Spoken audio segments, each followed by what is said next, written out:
Marie-Ève a fait 40 km pour venir à Melun déposer un simple papier.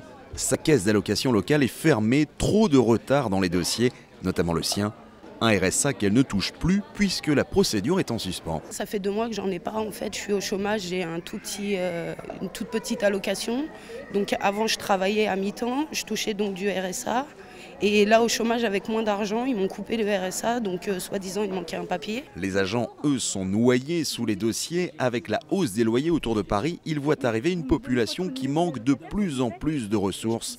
Sur les 200 000 allocataires du département, 10% vivent exclusivement grâce aux aides sociales.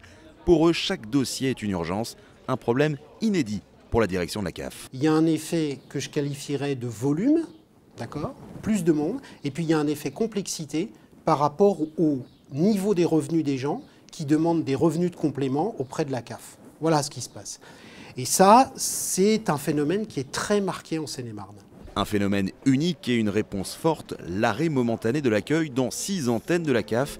Les agents doivent tenter de rattraper leur retard. L'expérience aidant, ils savent pertinemment que c'est un coup d'épée dans l'eau, puisque c'est vraiment quelque chose qui est récurrent en termes de retard et on peut clairement dire qu'il manque de personnel pour traiter le courrier. Mais en Seine-et-Marne, comme ailleurs, un départ de fonctionnaires sur 2 n'est pas remplacé et ici, difficile de faire appel à des CDD.